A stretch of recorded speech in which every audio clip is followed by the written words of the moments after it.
Sales को दुनिया की सबसे हाई इनकम स्किल्स में से गिना जाता है। जिस तरह पेट्रोल के बिना गाड़ी का चलना असंभव है, वैसे ही सेल्स के बिना किसी भी कंपनी का चलना इम्पॉसिबल है। दोस्तों, सेल्स को बिजनेस की सोल कहा जाता है क्योंकि सेल्स का इम्पैक्ट सीधे कंपनी की हेल्थ पे होता है। आइए बात करते हैं 11 पॉइंट्स में आप किस तरह सेल्स स्किल की मास्टरी कर सकते हैं। तो चलिए इस वीडियो में आगे बढ़ते हैं। इमेजिन कीजिए एक कार से उतरकर एक सेल्समैन आपकी तरफ आ रहा है। ऑब्वियसली आपको उसके शर्ट, पैंट, शूज और उसके हेयर सबसे पहले नजर आएंगे। यही हमारा फर्स्ट पॉइंट है, first impression is the last impression. हमें हमारी ड्रेसिंग सेंस इस तरह से रखना है जिससे हमारा फर्स्ट इंप्रेशन बहुत ही बेटर बने। इसके लिए हम फॉर्मल ड्रेस पहन सकते हैं, फॉर्मल शूज पहन सकते हैं और हमारे हेयर्स भी हम फॉर्मल रख सकते हैं जिससे पॉजिटिव इम्पैक्ट पड़े। अब आते हैं हम पॉइंट नंबर 2 पर, बॉडी लैंग्वेज एंड जेस्चर्स। जब भी हम हमारे कस्टमर्स और क्लाइंट से बात करें तो हमारे हैंड क्लोज नहीं होनी चाहिए और हमारी बॉडी स्ट्रेट और कस्टमर की तरफ थोड़ी झुकी हुई होनी चाहिए, जिससे कस्टमर का अट्रैक्शन हमारी तरफ बने और कस्टमर को लगे हम उनकी बात ध्यान से सुन रहे हैं। तो ये पिछले 2 पॉइंट्स थे जो हर एक सेल्स पर्सन की बेसिक क्वालिटीज है, जो हर सेल्स पर्सन में होने चाहिए ताकि उसकी सेल्स ज़्यादा से ज़्यादा हो सके। अब बात करते हैं पॉइंट नंबर 3 के बारे में, प्रोडक्ट नॉलेज। लेट्स सपोज आप किसी कार को सेल्स करने के लिए जा रहे हैं। आपको पहले से ही कार मतलब जो हमारा प्रोडक्ट है उसके बारे में इन डेप्थ डिटेल पता होनी चाहिए। आपको पता होना चाहिए कि कार में कौन कौन से टाइप्स के टायर्स होते हैं, कौन कौन से इंजन होते हैं, सीट्स किस किस तरह की होती है। एग्जैक्टली हर एक चीज़ की इन डेप्थ में डिटेल पता होनी चाहिए। इससे जब भी कोई कस्टमर आपको प्रोडक्ट से रिलेटेड क्वेश्चंस करेगा तो आप उस क्वेश्चंस के तुरंत जवाब दे पाएंगे और सेल्स जल्दी से जल्दी होने की संभावना होगी।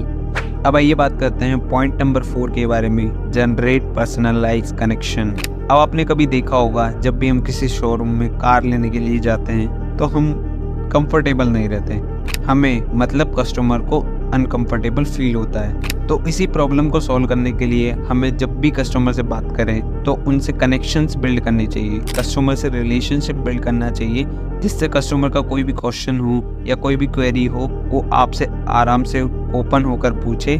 और जितना ज़्यादा रिलेशनशिप स्ट्रॉन्ग होगा उतना ज़्यादा कस्टमर आपसे प्रोडक्ट बाय करने के लिए रेडी होगा। अब नेक्स्ट पॉइंट नंबर 5 में हम बात करते हैं, स्पीक लेस लिसन मोर। हमेशा इस बात का ध्यान रखना, एक अच्छा सेल्स एक्सपर्ट वही होता है जो 80% टाइम सुनता है और 20% टाइम बोलता है। एंड कस्टमर जब 80% टाइम बोलता है तो हमें उसकी नीड्स का पता लगता है और इसके साथ साथ हमारा कस्टमर के साथ बहुत अच्छा रिलेशनशिप बिल्ड होता है, जिससे ट्रस्ट बिल्ड होता है और सेल्स होने के चांसेस बढ़ जाते हैं। अब हम बात करेंगे सेल्स क्लोजिंग टेक्निक्स के बारे में। पॉइंट नंबर 6 जो कि हमारा सेल्स क्लोजिंग टेक्निक के ऊपर है, आस्क क्वेश्चंस टू कस्टमर्स। जितने भी बड़े बड़े सेल्स एक्सपर्ट्स होते हैं वो हमेशा कस्टमर की प्रॉब्लम सॉल्व करने के लिए रेडी रहते हैं। हमने पिछले पॉइंट में देखा था हमें 20% टाइम ही बोलना है। अब जब हम 20% टाइम बोलेंगे तो हमें क्वेश्चंस करना है जिससे हमारे कस्टमर की प्रॉब्लम्स दूर हो, ताकि हम उन्हें सॉल्व कर सके, जिससे हमारी सेल्स बढ़ने के चांसेस और ज़्यादा बढ़ जाएं। अब आते हैं पॉइंट नंबर 7 पर, 5 येस टेक्निक। जब हम कस्टमर से बात करें तो हमें कस्टमर से 5 येस बुलवाने हैं। ये टेक्निक एकदम हिप्नोटिज्म के जैसे काम करती है।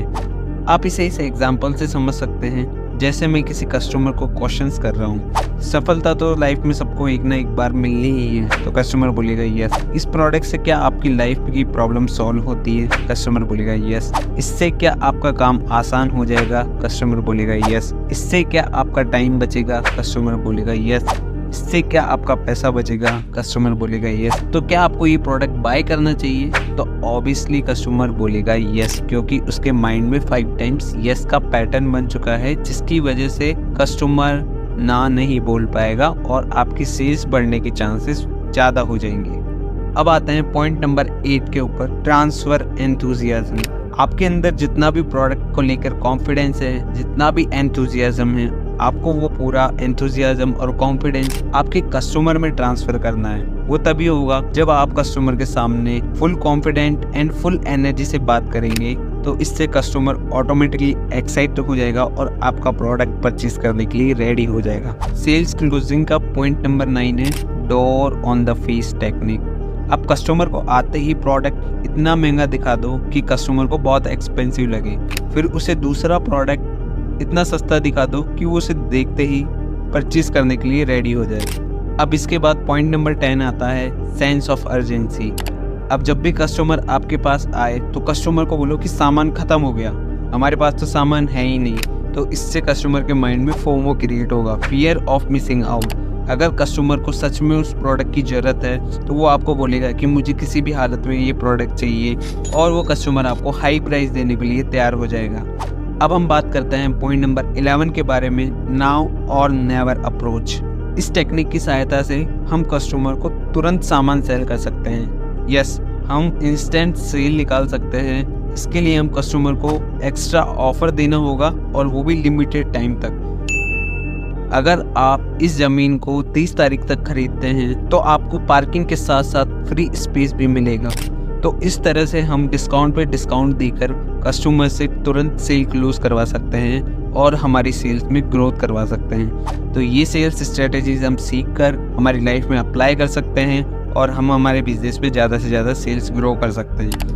दोस्तों, अगर आप सेल्स सीखना चाहते हैं तो आप सेल्स 101 और how to talk to anyone जैसी बुक्स पढ़कर आपकी सेल्स स्किल को पॉलिश कर सकते हैं। लिंक डिस्क्रिप्शन में है, आप लिंक पर क्लिक करके दोनों बुक ऑर्डर कर सकते हैं। अगर आप बुक समरी सुनकर और बायोग्राफी सुनकर आपकी लाइफ को बेहतर बनाना चाहते हो, शुभुक चैनल को सब्सक्राइब कर सकते हैं। मैं शुभुक आपके जीवन को बेहतर बनाने के लिए प्रयास करता रहूँगा। Thank you so much for watching this video.